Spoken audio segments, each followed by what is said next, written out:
Twinkle, twinkle, little star, how I wonder what you are, up above the world so high, like a diamond in the sky. And that like a diamond in the sky, that's what I just keep hearing and feeling about this thing. But I mean, we've talked about it a lot.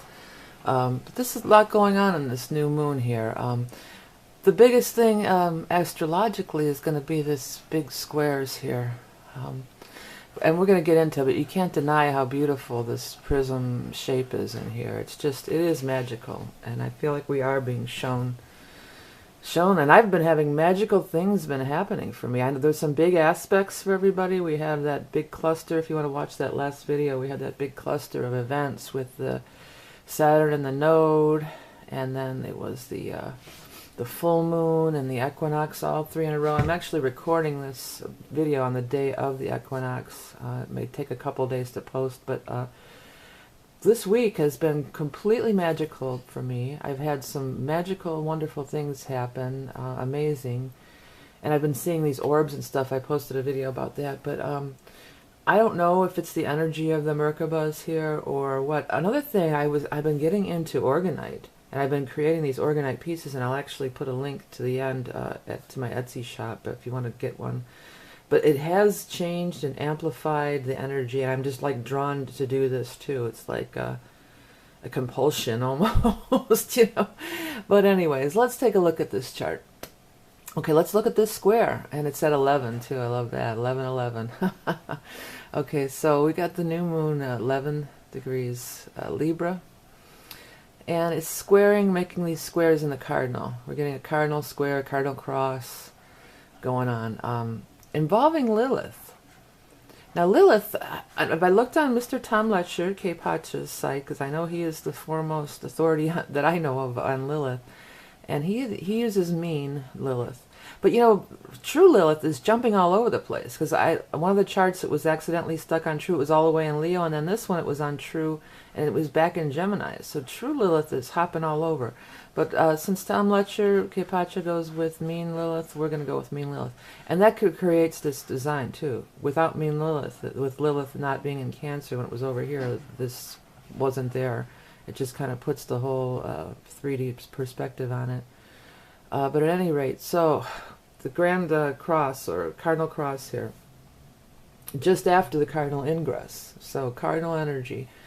Libra, Sun and Moon, Lilith, Uranus, Pluto. And Uranus-Pluto square is getting, because Uranus has been retrograding over here, so the R means it's retrograding. It's backing up. It's backing up to get in close. They're going to meet again. It's exact now. It's 1 degree orb. You know, that's considered in there. So that Pluto-Uranus, that's that same thing that we've been going through. But we've been making such rapid progression, you know, just like gay marriage and all this stuff. And this, during the time of this Pluto-Uranus square, all these things are just like bang, bang, bang. The people are standing up and saying, we don't want war. We don't want your war machine. You know, and that's Aries, Mars is war, and Pluto is war, or the underworld, you know, and Uranus is Aquarius. It's the masses, it's the people, and it's freedom. It's freedom. This is all freedom from Saturn, of the old way, which we've been talking about a lot. So, but it's being reactivated. It's being reactivated by this new moon. But the new moon's in Libra. Now Libras, you know, Libras always want to be nice to everybody. They don't want to hurt anybody's feelings. And, you know, they have you know, tact and diplomacy is one of their great, you know, I could see maybe negotiations if you look at the bright side of Libra. You know, well, we could be congenial and talk pleasantries and, you know, make an agreement, have an agreement. And Lilith, how I just feel how Lilith is, you know, for the good of all lately. I just feel like it's, you know, not the opposite of oppression, the great neutralizer, equal rights for all. But you know, on the downside of Libra, you know, Libras can be like passive aggressive. They can be, I'll tell you what you want to hear, but really I'm just going to go ahead and do exactly what I really want to do. And that's that Aries. You know, the Aries plays into it. And the Aries is, you know, I want to do what I want to do, me, on the negative. But it also forges new ground. Aries forges new grounds. There's the way showers. You know, and Pluto, Scorpio energy, and this nodal stuff over here, because we Saturn's still conjunct the node, and we've got Mercury moving in. So again, we're back to what I say and what I do, I think. And Pluto doesn't like that. Scorpio and Capricorns either. We don't like that. It's like, say what you mean, you know. Let's not dance around it. Let's get to it. What, you know, it's truthful. It's brutally honest at times. Sag can be that way too, but you know, in this case, this is Scorpio. Scorpio doesn't like to mince words or sugarcoat it. Give it to me straight. You know, let's get to what's real. Let's not have all this airy fairy, fluffy wuffy stuff dancing around. Let's get to the meat, the guts of it all. So, you know, there's some conflict there. There could be, it almost feels, you know, there could be some sort of maybe temporary pact or agreements made. And this is not only in the world stage, this is in your personal lives for sure, especially when Sun and Moon are involved. You know, these are, and Mercury. These faster moving planets, so they're like the personal planets, and they affect our everyday mundane life on Earth, you know. And Mercury, you know, how everybody knows stuff about Mercury retrograde. You know, it's all these little earthly annoyances. You know, it's not the bigger picture. So, you know, in Libra, we could just patch up a relationship and make a deal that we really don't like. Unless, you know, I still feel, though, there's room for great healing and great change with Pluto and Uranus being involved. So maybe we need to, you know, that's just look at it as advice almost for everybody, you know. Maybe something is coming up where there's going to be some kind of big conclusion or agreement made, or, you know, Pluto, something that's been bugging you for a long time. This Pluto-Uranus, that's what that can be too, you know. This has been bugging me for a long time, but maybe I'm holding it in. Capricorns they're not really all that confrontational, you know. The goats eat metal and all kinds of stuff. They'll take a lot in a way, you know. And then Uranus, and in Aries, it can just be explosive, you know. And that's the upheavals that it can be. So there's that element in it too. It can go either way, and it depends on which path you want to take. But this is for great change, great changes, and new moon, new foundations, you know, new things that we're gonna. Saturn is, you know, with the nodes, but Pluto, Saturn here, Capricorn, new foundations. That's Saturn rules Capricorn. It rules new foundations. We're setting things in place. The framework is being cast. And then we look at this beautiful thing again. I mean, it just, every time it's a more spectacular design. And again, it just feels like it's 3D. These things are buzzing and moving, but busy. They feel like they're busy, but busy, they know exactly what their job is. That's what I get out of it. Like little whatever flying through the air, but they're busy and there's a lot to do, but the path is becoming clearer through this shining of this light, and you know, the path is becoming clear. So it's like, well, let's get down to work and do what we're really going to do. Okay, and the other message with these squares, you know, if you have something that's been brewing and you're feeling like it's going to blow, retrograde could be from the past, for sure. Try to go the way of Libra. Try to be tactful, diplomatic, smile, breathe, take a breath. They're air signs, you know, get the air moving. Collect yourself. You know, think before you speak. Think, mental, Mercury, mental, think. I wanted to look a little bit at this Mercury node Saturn. Now, when Venus was in there, Venus is passed up here. It's up here in the higher degrees of Scorpio, going to be moving into Sag shortly. And then it's going to catch up with Pluto, too. That'll be kind of something cool, I think. But at any rate, Venus was there the last time.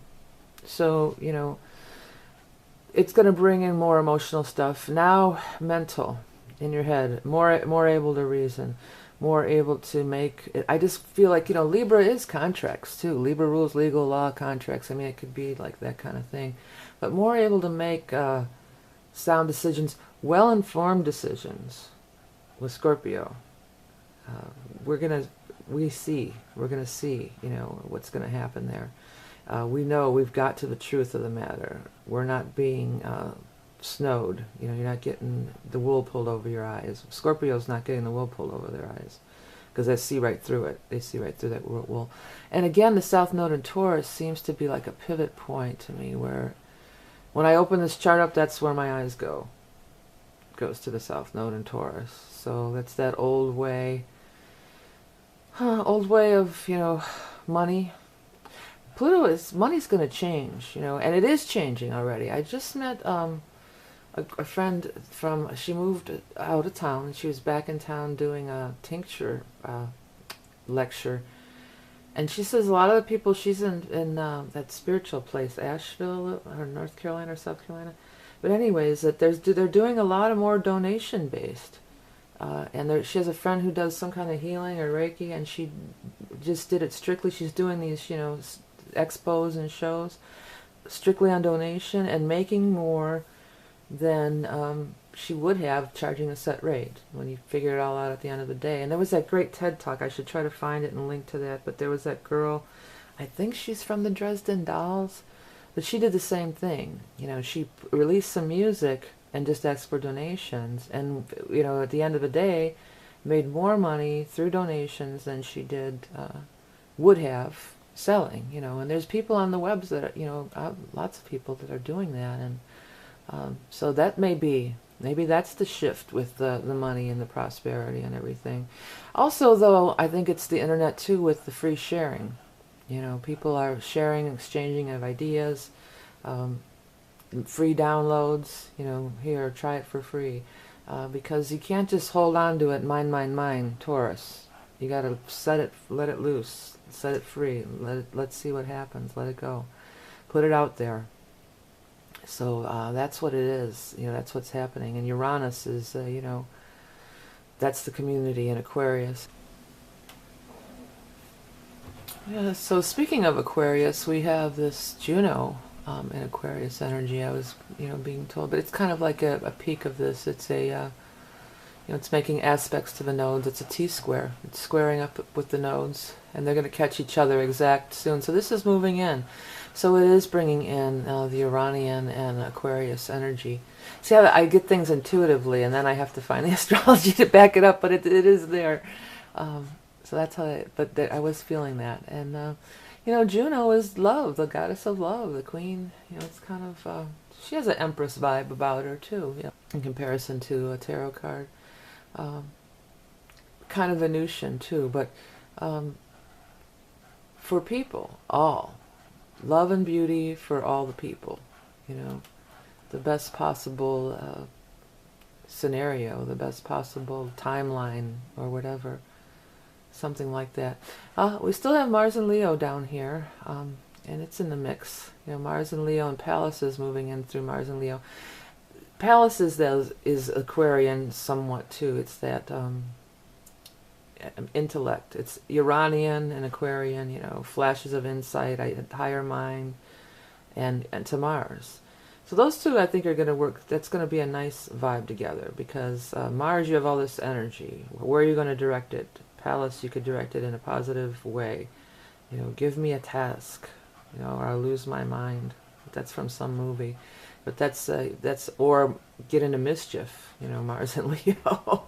So let's direct that Mars and Leo in a positive way. And then Mars is pointing over here. We've got to talk about the couple of asteroids in Virgo. I think that's going to keep with the food too, you know, and the seed thing. This is so crazy with the seeds that they want to, you know, control all the seeds in the world. That's some crazy stuff there. So. Well, while we still can, we should start. I save seeds all the time for my garden, and I'm going to be, speaking of garden and seeds and stuff, I just made my smudge sticks this week, and I made a little film about that, so if anybody wants to learn how to make your own smudge sticks, you can take a look at that video. It should be posted with soon. So today's the equinox, and I'm going to be working on launching my Etsy shop and getting all my pictures uploaded of the orgonite stuff I've been working on, which is so cool, and it's sort of inspired by all these aspects and Merkabas and everything that we've been seeing. And it's crazy, but you really can feel the electricity coming off of it, the energy coming off of it. And it's detectable and measurable. It's piezoelectricity. So it's pretty cool stuff. So the energy is definitely being beamed in, and it just totally is. And I've been, as I said, really affected by it. There's stars and pyramids, and there's lots of different pyramids going on in here. So I just feel like no matter what your beliefs are, you could say it's God light, you could say it's, you know, ET, whatever it is, but there's definitely some stuff coming through here. And there's an amplification. And I feel like things will be coming faster too. I've seen this happen. Things that have been stalled all of a sudden are coming and moving forward. So I feel like with the newness of this new moon, not too far off of the equinox, it's a new energy for sure. And I think we could use it for positivity. And the way to do that is just take the high road. There's always an up and a down and a positive and negative. So in any instance, stop, breathe. What would be the high road? You know, any time there's a negative or frustrating energies boiling up within you, you know, and we all get it. You know, we're here on Earth. This is the Earth plane, so it's part of us. And but it's kind of like to transcend it, and it's miracles and magic will happen if you just turn away and turn towards the positive. I mean, it really can be very magical. Okay. How I wonder what you are, like a diamond in the sky. Okay, this is Vicki Verley. Remember that you are love and beauty incarnate. Thank you for donating. Thank you for watching. Thank you for commenting. And check out my handmade orgonite, orgon energy generators, jewelry, pendants. And I will talk to you next time. What is orgonite? Originally discovered in the 1930s by Wilhelm Reich, orgon energy, or etheric energy, is present in living things including the human body. Reich proposed that illness occurs when our etheric body is out of balance, and that positive orgon energy could realign the etheric field, thus facilitating healing and balance of one's life force, chi or prana. It has since been scientifically proven that energy called piezoelectricity, meaning electricity resulting from pressure, is created by the compression of certain materials such as quartz crystals, wood, salt, sugar, ceramics, and bones. As the resin cures in an orgonite piece, it shrinks and compresses the organic matter contained within. The energy emitted creates a positive energy generator. You really can feel the energy coming forth from these pieces. Orgonite clears the air and neutralizes negative emotions as well as electronic clutter from our high-tech devices. Each orgonite piece is lovingly hand-created using intuitive pairing of materials to enhance and raise vibration and aid in ascension and a spiritual awakening. I use materials from nature, including the bark from a sacred willow for grounding, and gold flakes to emulate the golden light basking down from the higher dimensions.